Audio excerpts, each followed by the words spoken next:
Guys, it's Barrett Dahl here. Just wanted to come on here and make a video here, guys, on the topic of homeless people or the unhoused, if you will. And the question of, do a lot of them have learning disabilities, learning deficiencies, or a lot of them just LD or low functioning? Okay. So before I proceed, I want to say that, I've been around forever. I've been around for a very, very, very long time. I've been around every spectrum of person there is, every brain type and every category out there. I've been around them at some point in my lifetime. So I have a lot of experience with people. So if you really sit down and think about it, guys, from a neuroscience or from a neurology standpoint, when it comes to deficiencies within the human brain, there's only three categories, right? So you have your category one, you have your learning disability people, LD. Maybe they have dyslexia, maybe they have dysphagia, or maybe they have autism, which is what I have. Those are the category one people that they're the learning disability group, right? Category two, you have your mental illness people, the people that have an illness with their brain. Maybe they have schizophrenia, maybe they have schizoaffective disorder, maybe they have borderline personality disorder, BP1 or BP2. Those are the mental illness group, right? The ones that are on medication or need medication. The third group is you have your drug users. Their brains are damaged from some type of drug abuse, right? So those are the only three categories in neurology when there's something with the brain. Now, a lot of homeless people, they're kind of a mix, right? They're going to be in a little bit of each category, okay? What my video is, guys, what I'm asking you, and I know the answer to this, but I'm presenting it to you, is do a lot of homeless have learning disabilities? And are they homeless simply because of their learning disability?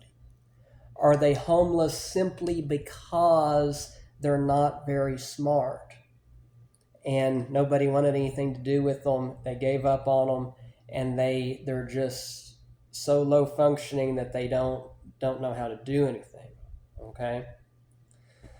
So, guys, if someone really has an IQ below 60, they can't do anything, they can't brush their teeth, they can't wipe themselves, they can't eat, they can't function and do basic things, they belong in a group home, right? They don't belong on the street, they belong in a group home. I think that we can all agree to that, right? I would hope so. So,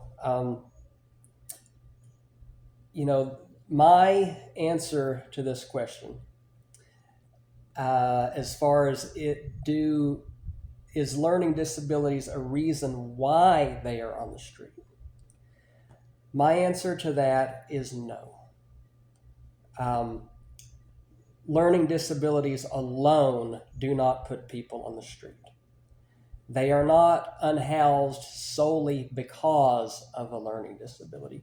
Do many of them have learning disabilities? Absolutely. Absolutely. But they're not unhoused because of it. They are unhoused because of categories 2 and 3. The untreated mental illness and the drug and criminal behavior. Now, guys, I have been through the special education system. Many of the people that I went to school with had handicaps, mental handicaps and disabilities, actual real learning disabilities. And they are not unhoused. They have functioning lives, functioning occupations. They work out, they take care of themselves, and they have made it into what I would call a middle class socioeconomic bracket. Okay, um, and the same goes for me. You know, I mean, you can sit there. You could sit there all day and say, "Well, you just came from a good town and a good family that didn't give up on you. Your teachers and your coaches and your parents just never gave up on you." That's not true either, guys. Many people gave up on me entirely and washed their hands of me entirely. But I kept at it and at it and at it and at it, and I created a very, very good life for myself, and have made it into a good socioeconomic bracket in the midst of having a learning disability. Okay, so um, it is pretty much always those other two categories of why people are unhoused. It's never only category one. There may be some of them that definitely have learning disabilities, but that's not the underlying root or the underlying cause of being unhoused. Um,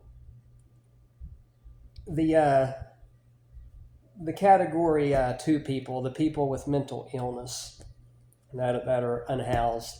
Many years ago, we used to have a lot more institutions. We had a lot more behavioral health systems and in-house treatment facilities, right? Well, all that changed when Richard Nixon got into office.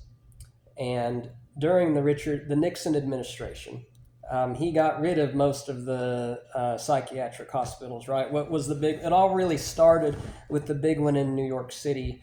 I believe it was called Briarhaven, if I'm not mistaken. And once Briarhaven went out, which was the largest in the country, it was kind of a domino effect, right? And the our mental health in this country really has gone down ever since, and our services and treatments for those people.